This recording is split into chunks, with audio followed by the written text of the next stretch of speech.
Now for the second update. Mission accomplished. We had a great drama-free holiday week. I've made it to 2023. I apologize to anyone in advance.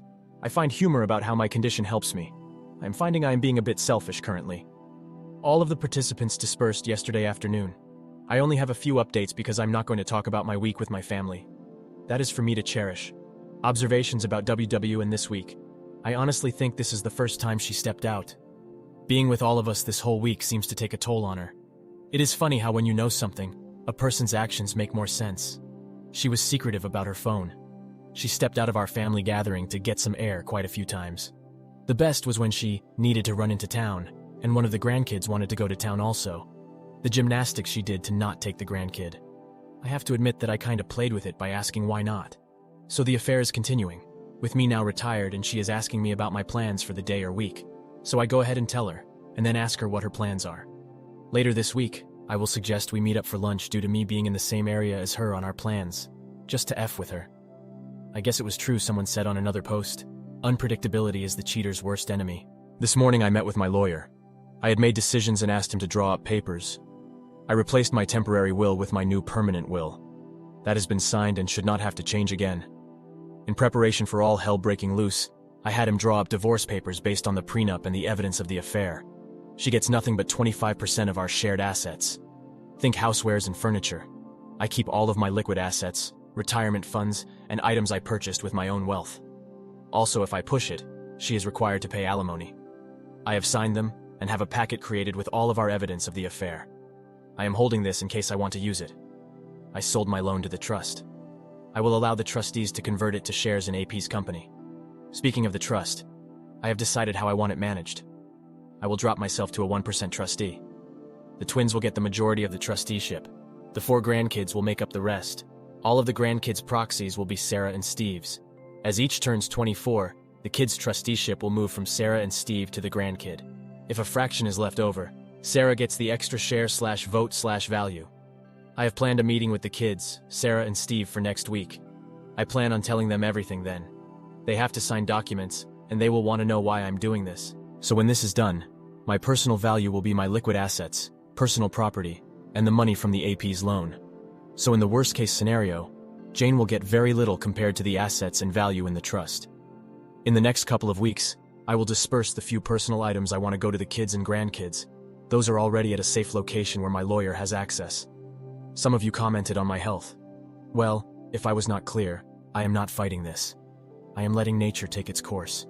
So I have no ill side effects from any treatments. I did notice this week I was more easily tired out. The family noticed also. I played it off as the old man getting older. I still have the cough. The cough is what started it all. It was my tumors in the lung that led to all of the diagnoses. I just played that as a lingering COVID cough. I expect to go downhill pretty fast once other issues pop up. But by that time, everyone will know. And thank you for all of your well wishes on that aspect. I am planning to spend time with the family. A large trip with all of their different obligations would be tough. That reason is why this week was so important to me. It was the last time I could be with all of them for an extended amount of time. I am thinking of a small trip for myself. We will see. I do plan on spending a day one-on-one with each child and grandchild. That is my next goal. The letters are not done. Those are very difficult. I will let you all know how the meeting next week goes. Best to you all. Now for the top comments. We are all here for you. I wish you for the best few months of great joy. I know karma will prevail because you're doing your part to ensure it does. But I really want your health to win this battle. Don't think I've rooted this hard for someone to live. So happy you made it to the new year. Enjoy your family, OP. You're such a lovely man, OP. There are really shitty people who get to live a long and useless life, yet people such as yourself are robbed. I am sending you the biggest and tightest hug that lasts a long time, not a fleeting, insincere one.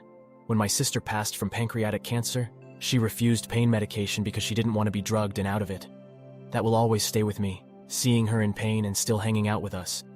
You, sir, are facing death with grace and courage. But it's also okay to be afraid. You made peace with it and are choosing to end on your terms. This gives me a lump in my throat and breaks my heart. I'm so sorry this is happening. Now for the third update. I had my lawyer, a notary, the twins, Sarah and Steve, to my farm today. The tasks I needed are done. This process has gone about as well as it could have gone. It is understandable that the family is hurt and angry. When everyone arrived and they saw my lawyer and the notary, the tension in the room was high. I asked them to just sit and listen to me, and after I finish, they are to sign the papers. After signing the documents, I will answer all questions. They all know about the trust. I explained to them it was time for me to release control of the trust to them. I explained how important the trust was in my life, why I started it, how it was outside of my marriage to Jane by mutual decision. I also left instructions on how I wanted them to direct and use the trust. We explained that the trust would be split between the twins and the grandchildren, with Sarah and Steve equal proxy votes for the grandkids until each of them reached the age of 25. Their trust in me was evident because they signed the documents and got them notarized. After that was done, copies were collated, and I dismissed my lawyer and the notary. I saw them out and thanked them for coming out on a Sunday. They both were gracious as always. When I returned to the dining room acting as a conference room, they all were quiet. My daughter broke the silence with the first question. Well, it was definitely a multi-part question, or a stream of consciousness. As soon as she stopped, I started with my health. I explained the fact of my diagnosis. I listened to them making plans on how we are going to fight this. And this is where I stopped them. I explained the odds. I told them I have already had a second opinion. Then I told them what you all already know. I am not going to seek treatment. I'm going to let nature take its course. We spent the next hour to an hour and a half arguing. My daughter left the room a few times. Sarah had to go get her. While they were gone, Steve, my son, and I had a heart-to-heart. They understand where I am coming from. They might not agree, but they understand.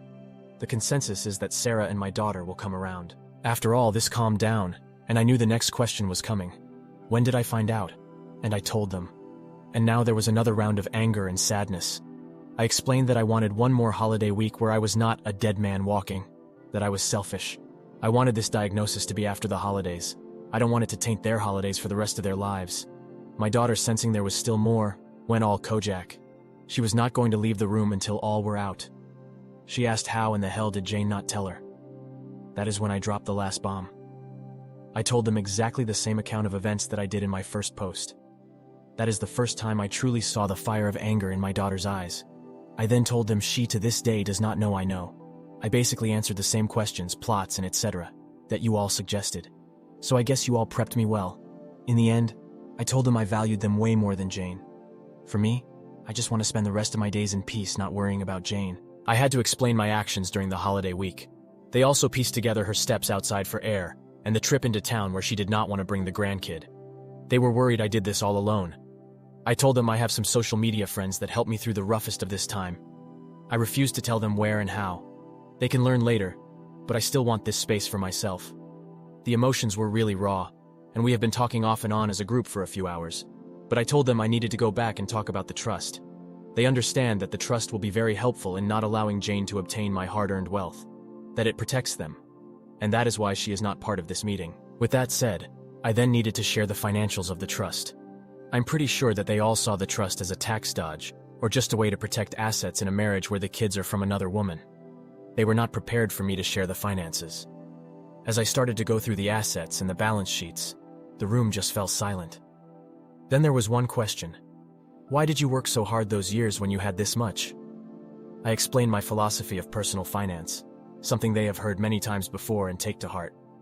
But I told them that I lived off the trust all of these years. I put them through college with that trust. I made time in my life for them with that trust. And I was able to work for a non-profit for basically free because of that trust. And if there is any example I want to outlive in them and their children, is to use this trust to do better for others. And not to just write a check for a charity here and there, but to work for something they believe in. In my years with this non-profit, I have done so much more in training others and building relationships than just writing a check cannot do. I am not happy that today, everyone's lives at that table changed in so many ways, good and bad, because of me. It was not the way I wanted it to happen, but it is done. They know all of it. I have begged and pleaded that they let me deal with Jane, not to talk about the trust with anyone. We will run as status quo for now. When I get sicker, then things will change. They all have agreed. We spent the next few hours making a meal, talking, crying, laughing, and breaking into smaller groups. They all have left about an hour ago, but I expect the twins to come back. I know they will let their spouses in on what is going on. That is just the way they are. And I love my two in-laws' children very much. I knew that last night was my last quiet night. I feel a weight lifted but replaced with another weight of worry. Thank you all for reading. Your thoughts and prayers are so valuable to me.